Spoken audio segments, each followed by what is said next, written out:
Close Encounters of the Third Kind feels less like a movie and more like something you remember. Lights in the sky, music used as a language, the idea that the universe might reach out and choose someone to answer.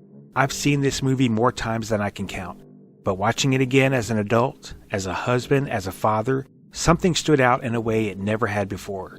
Because somewhere between mashed potatoes and the mothership, Roy Neary's wife takes the kids and leaves, and the movie never follows them. I'm Sean, and this is a closer look. Close Encounters of the Third Kind isn't really introduced through aliens. It's introduced through ordinary people first. Roy Neary isn't a scientist or a soldier. He's a lineman with a routine, a house full of noise, and a family that already feels stretched thin. He's not searching for answers or meaning. He's just trying to get through the day without things falling apart. The movie makes that clear early. Roy already has a life. It's imperfect, but it's real, and it's his.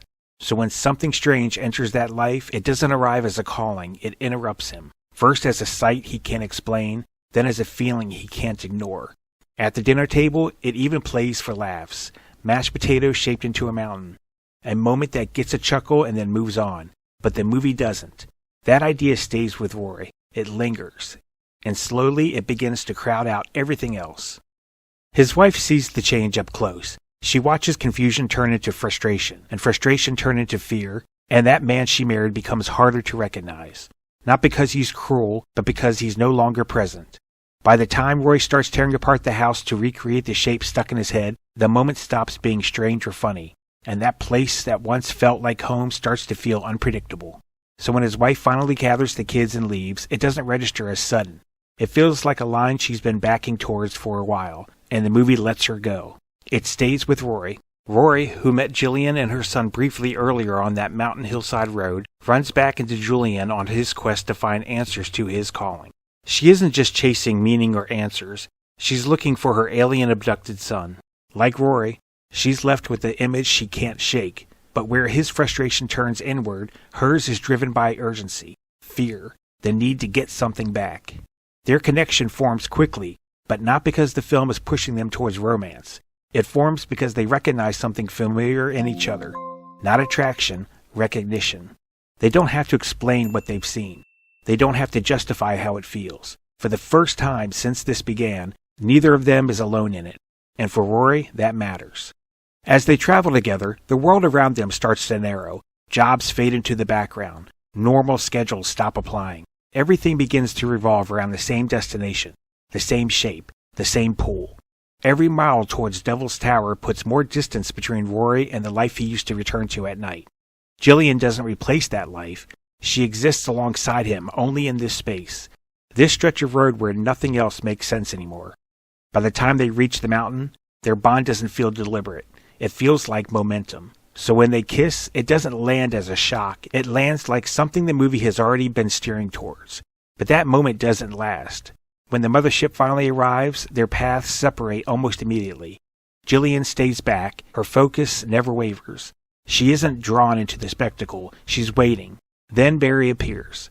Jillian sees her son step down the ramp and everything else disappears. She runs to him without hesitation. Her story ends exactly where it began, with her child in her arms. Roy's moment comes next. He's been selected, invited, chosen. The scene is overwhelming by design. Light floods the frame, music swells, the experience feels larger than language. Roy steps forward, but before he boards the ship, he stops.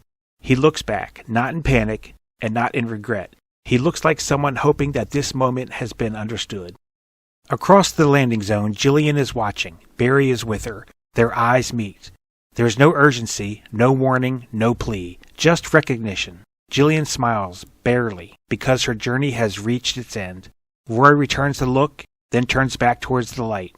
The movie doesn't frame this as a choice between people. It treats it as a quiet split. Two paths that intersected briefly before moving in opposite directions. One returns, one departs. And the film never questions which one Roy will take. For a movie filled with communication, lights, music, signals, the loudest moment might be what's missing. There's no goodbye, no explanation. Just a family whose story ends off screen, while Roy's disappears into the sky. Close Encounters of the Third Kind is a film about wonder and connection, but it's also about absence, about the things left behind when someone answers a call that only they can hear. One story finds resolution, another simply fades out. And the tension between those two endings is what lingers long after the lights come up. If this video made you see the movie a little differently, like the video, share your thoughts in the comments, and subscribe for more moments that make movies unforgettable. And if you're curious about how the film communicates without words, there's a companion piece on my Moments in Music channel breaking down the 5-note conversation at the heart of this story. And as always, be in the moment.